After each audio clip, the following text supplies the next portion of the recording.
All right, are we ready? Cool. All right, kids, we're going to learn three things today.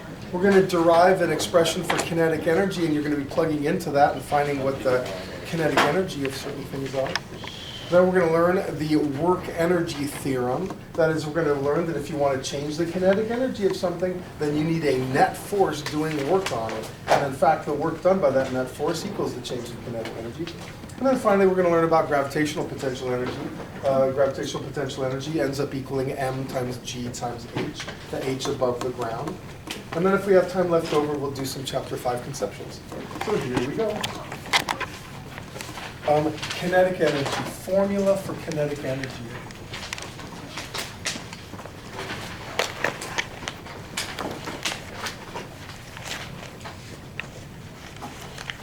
Okay. Isaac Newton's second law of motion, F equals ma. I'm going to multiply both sides by d. So now I got force times distance equals MAD. Does physics make you mad? Tell me, force times distance, what is that? Work, exactly. So the work that gets done equals acceleration. Acceleration is the change in velocity over time, and distance is average velocity times time. You guys okay with that? But I'm going to make a couple of supposes. I'm going to say let the initial velocity be 0. Let's say I'm going to take something at rest, and I'm going to do work on it until it acquires kinetic energy. So I'm letting the initial velocity be 0. Then I hope you see that the change in velocity, which is going to be final velocity minus initial velocity, just ends up being the final velocity. We don't have to write the F for the final velocity, because there is no initial velocity, so the change in velocity is just the final velocity.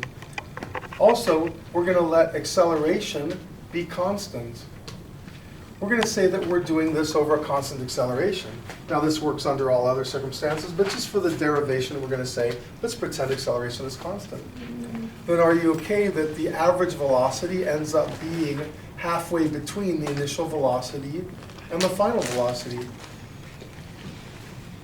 But because the initial velocity is 0, my final velocity ends up being my average velocity ends up being 1/2 the final velocity.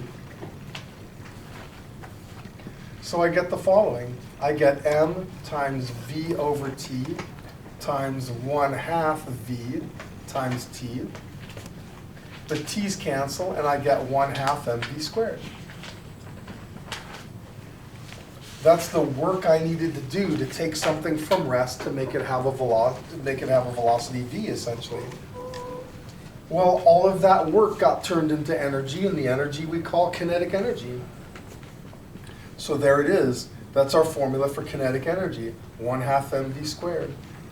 Because that's how much work it takes to get something to have that kinetic energy, 1/2 mv squared. And if you don't believe my derivation, that's okay. Just remember the formula, 1/2 mv squared. So here comes an example. Example number 1. A 2 kilogram, let's make it 4. A 4 kilogram object is going 3 meters per second. Find its kinetic energy. Good luck, you guys. Good luck.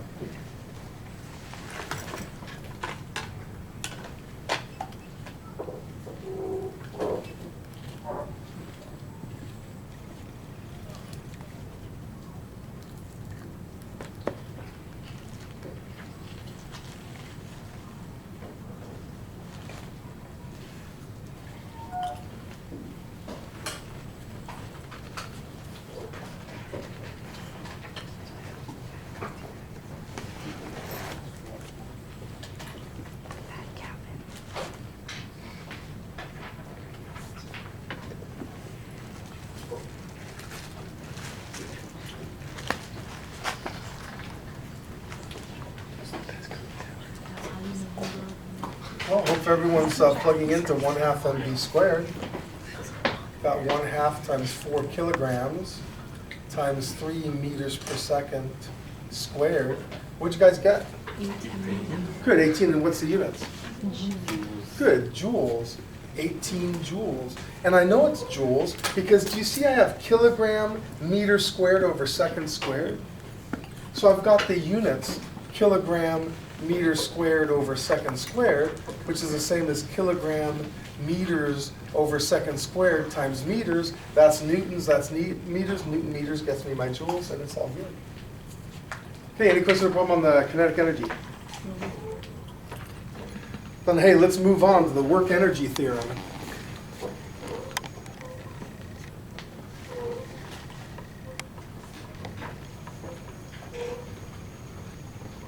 Okay. If I'm going to change something's kinetic energy, if I'm going to change something's kinetic energy, does that mean I have to change its speed? I'll tell you. Absolutely. If I'm going to change the kinetic energy of something, I've got to change its speed. Assuming I'm not changing its mass. I mean, the something is the something. So if I'm changing something's speed, does that mean that there's an acceleration? Sure, absolutely. I'm sorry, your cheeks look really flushed. Are you okay? You're not like feverish or anything, are you? Do you feel fine? Okay. It's just my daughter has this bad fever. I'm thinking in those terms. What's that? Doing concerned parenting? Yeah, that's right. That's what I'm doing. Okay, so anyway, work energy theorem. So if you want to change the kinetic energy of something, you've got to impart an acceleration on the thing. And in order to have an acceleration, what do I need to do? Yeah, I need a force, right? F equals ma, right? If you want an A, you need an F. You see what I mean? So yeah, so I hope it makes sense to you. There's got to be a net force on something. If you're going to change its kinetic energy, there must be a net force. And it turns out that that force, since the thing's moving, your force is acting over a distance. And it turns out the net force times the distance equals the change in kinetic energy. That is, the work done by the net force equals the change in kinetic energy. And that's what the work energy theorem says. Work done by net force equals change in kinetic energy. And we can just write it like this. The net work, the work done by the net force, equals the change in kinetic energy.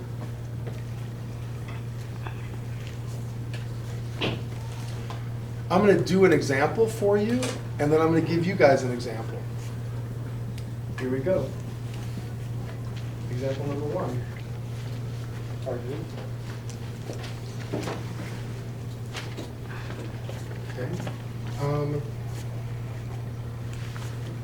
I've got a mass equal to 10 kilograms. The initial velocity of this mass is 5 meters per second. And then I exert 30 newtons of net force in the direction of a 20-meter displacement.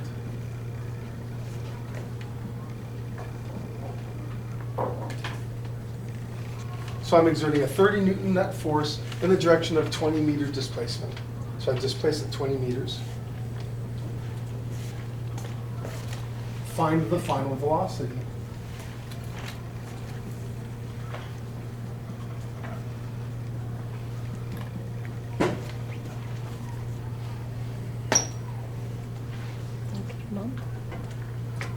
Well, you're going to get problems like this, and you're going to wonder, what am I supposed to do here? What do they want me to do? What are they trying to get me? What are they trying to coerce me into doing? And my answer is, in a problem where they give you the force and they give you the distance over which the force acts, almost guaranteed that's a work problem. You know, if you can look at a problem and get a value for work, they probably want you to use one of the formulas that involve work. So that's me. That's how I would view this problem. I'd go, okay, the net work equals the change in kinetic energy. I know I'm going to have to do that formula because they're giving me work and they're asking about velocity, you know? And so my change in kinetic energy, you know, is the final kinetic energy minus the initial kinetic energy. My net work is going to be my net force multiplied by the distance over which the force acts. My final kinetic energy is going to be 1/2 times Vf squared. My initial kinetic energy, 1/2 mv naught squared. And now I just plug in numbers. My net force is 30 newtons. My displacement is 20 meters. My mass is, what, 10 kilograms? My final velocity, I don't know. My mass here is 10 kilograms. My initial velocity is 5 meters per second. You guys okay with that? Just plug it in. Just mindlessly plug it in. This here is 5 times 5 times 5, which is 125. Add 125 to 600, I get 725. 725 divided by 5 is 145. The square root of 145 is about 12. Oops, sorry. And so I get 12 meters per second equals my final velocity. Yay. Any question or problem on that one before I give you guys one to do on your own? All righty, then here it comes. Here comes the one you guys are going to do. Net work. Work done by the net force. So sweet.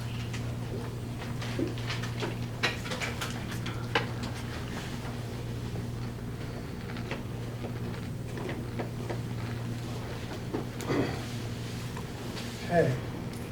Example number 2. A 1,000 kilogram rocket ship has a thrust from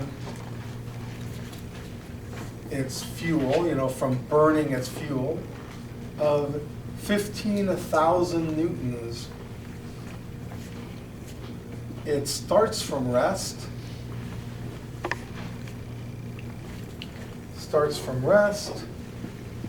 Find its, and it's pointing upward. Hope you get it's pointing upward. I didn't really say that anywhere, but it's pointing upward.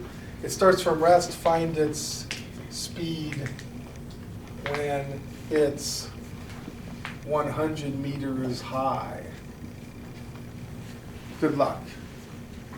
How fast is it going when it's 100 meters above the ground? Make sure you get the net force on it. Don't think the net force is 15,000 because it's not.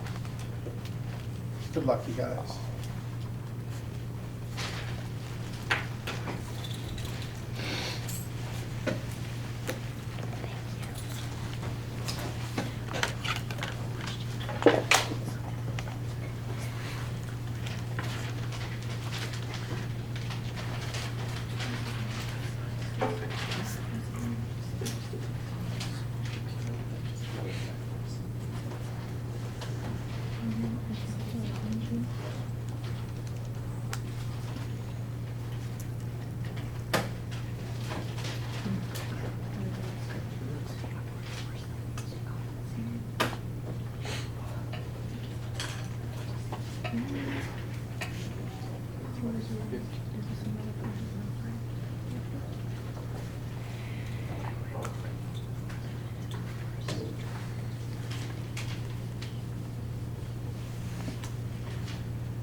Let me make sure everyone's discovered what the net force is. What did you get as the net force? Okay, the net force isn't 15,000. Hey guys, if you need to make a free body diagram, be my guest. But that 15,000 of thrust is not the net force, because remember, you got 9,800 newtons down, the weight of this rocket ship.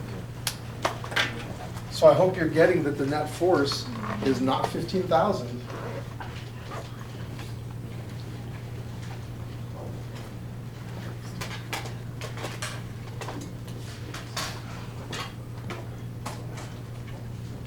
Okay. That should work out for you, Sean. If it doesn't, I blame it. Oh, we're so smart over in this part of the room.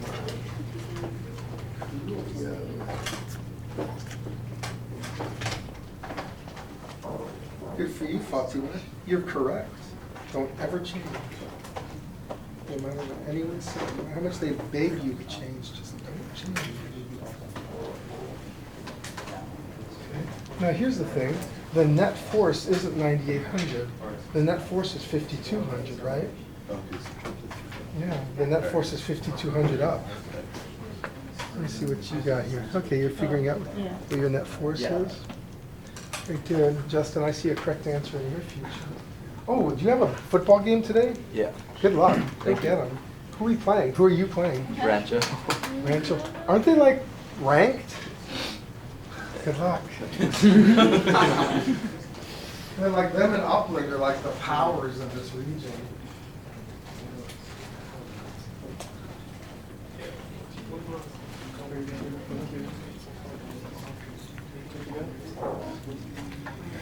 Yeah, I mean, that should work out for you, you know? Good job. Good for you. You're looking good. I mean, I don't know what's going to happen with that crazy calculator of yours, but your first step was correct. Good job. A lot of right answers. Are you okay that the net force is 5,200? Okay, good. Yeah, everything you have here is correct. Yeah, by the way, the initial velocity is 0. So this guy ends up as 0. So you don't have to deal with that too much. Yeah, you started from that. Good. Good. I'll do a few of my sheets. Well, you're home. Maybe you should stay home for school now. It's a little like that. That's 32, baby. I think Leilani deserves some goldfish for helping.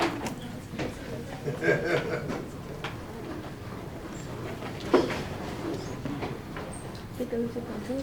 Yeah, that's what I need to click on. You already got that. They go back to the meeting. Whatever the heck you want.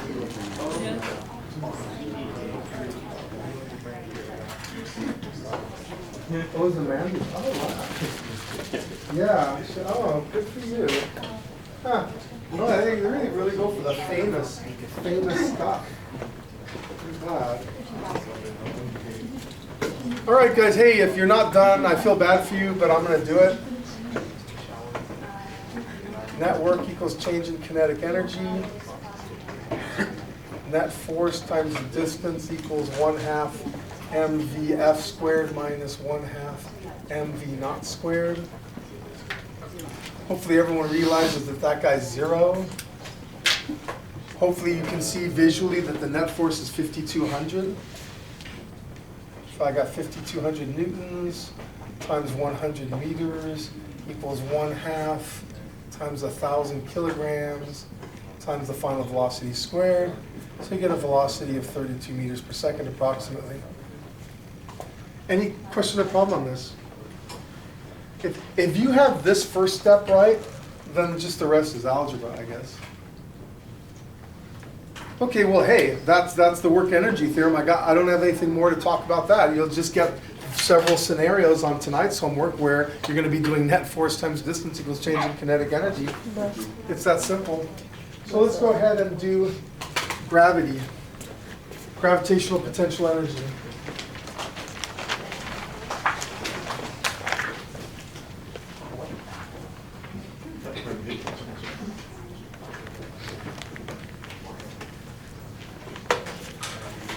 Gravitational potential energy. We'll learn later. Here, I'll turn this thing. I don't know, that's probably... Ooh, dang. Good hands. Why is this thing... What the heck? Leilani, help! What happened? Oh, it's just, it wants to fall over. It does? Yeah, it's like the little legs aren't pulled out far enough. Oh, you're so smart, Gavin. You're so useful. Go ahead and do that one too, I guess. Or maybe the, I don't know. Oh, is it good now? It's magic. Oh, how it's magic. Okay. Sorry. All right. Oh, that's okay. Because we got to do the next thing, man. We're getting on. We're getting it on. Gravitational potential energy. I have to take notes. Yeah, he has to take notes. Come on. You can take notes from the watch. Gravitational potential energy. Okay. Here's the ground. Here's an object of mass m. Tell me, why does this guy have the ability to do work? What is it about this scenario that gives this guy the ability to do work? May or may not fall. Yeah, anybody thinking gravity? Yeah, that if you let it go, I mean, if you take Earth out of this equation, then he's not going to have gravitational potential energy. You let him go and he'll just sit there. You need the gravity of Earth. That's what gives it its gravitational potential energy. You let it go and it plummets to Earth. So let's say its initial height, h naught, is that high. What's actually happening is Earth, gravity from Earth, is doing work on this mass. And as the gravity does more and more work, the mass obtains more and more kinetic energy. That is, you've got this situation where the net work is the work being done by gravity. And once this guy is acquiring kinetic energy, it could fall on someone's foot and then do work on the foot. So I want you to see that gravity does work on this thing, converts its gravitational potential energy to kinetic energy, and then if that kinetic energy runs into something, it does work on the thing. So essentially the work of gravity gets converted into the work of breaking my foot or doing whatever. So if I can figure out how much work gravity is doing on this object, that would tell me how much energy this object has. You know, how much work it has the capacity to do. So that's what I'm going to do. I'm going to say, okay, pretend that this guy fell like to there. Okay, so it has a final height of h sub f. And let's find the work that gravity does. The net work that gravity does, which is going to be equal to the change in the kinetic energy of the thing, which is equal to the work that it's going to be able to do. Well, the net work by gravity is going to be force times distance, right? And the force being exerted on this guy is mg. That's this mass's weight, m times g. And the distance it falls is going to be this distance minus that distance, h naught minus h sub f. And then I'm going to distribute the h naught and h sub f, the mg into h naught and h sub f. So I get mg h naught minus mg h sub f. And that equals the energy it has, essentially. And so now I'm going to give this two names. I'm going to say this guy here is the initial gravitational potential energy.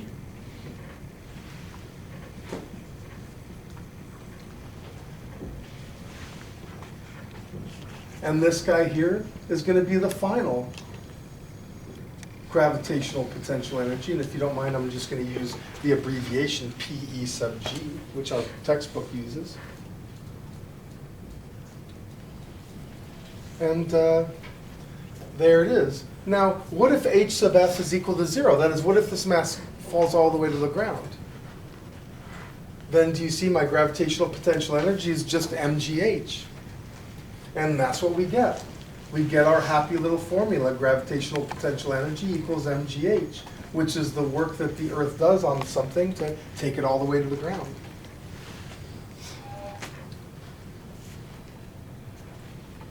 So now, I'm just going to have you mindlessly plug into a formula. Here, find the gravitational potential, excuse me, find the gravitational potential energy of a 3-kilogram object held 2 meters above the ground. Please plug in and get me what the gravitational potential energy of that object is.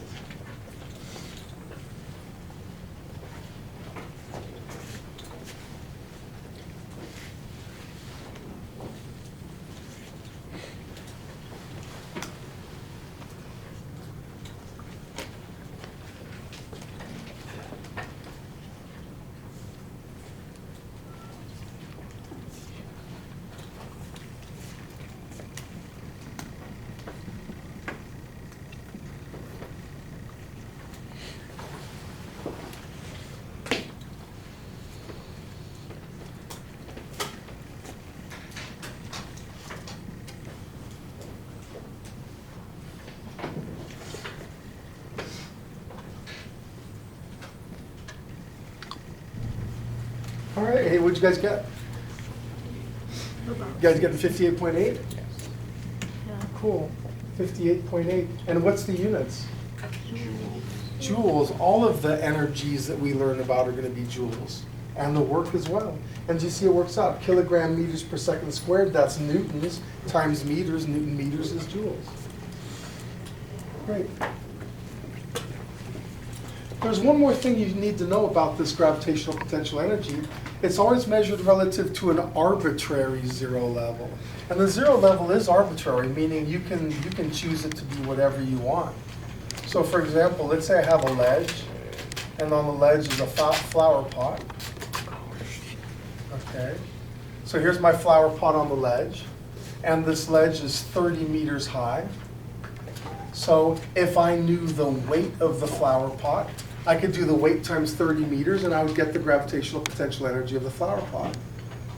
But tell me, if the flower pot's on a ledge, what's that flower pot going to eventually do? Hit a person in the head. Yeah, it's going to fall off and hit someone on the head. That's one of the laws of physics. And so here's this guy, he's standing here, and this dude is 2 meters tall. And the flower pot falls off, who knows why or how, and hits him in the head. Tell me, relative to this guy's head, how much gravitational potential energy did it have? What number would I have to multiply the weight by? 28. Yeah, 28 meters, right? It's not 30 meters for this guy, it's 28. Then it hits him in the head. But let's say it's a really lucky day, it's a good day for everybody concerned. It misses him and instead hits Poochie. Here, let me get Poochie here. Here, we'll give him a, okay, there's Poochie. And let's say Poochie is 1 meter above the ground and the flower pot hits Poochie. Now, what am I going to be multiplying the weight by now? 29. Yeah, 29. Or let's say it misses Poochie entirely, and you got this guy working in the sewer, okay, and he's 5 meters below the surface. Now, for him, what's the gravitational potential energy of this thing going to be?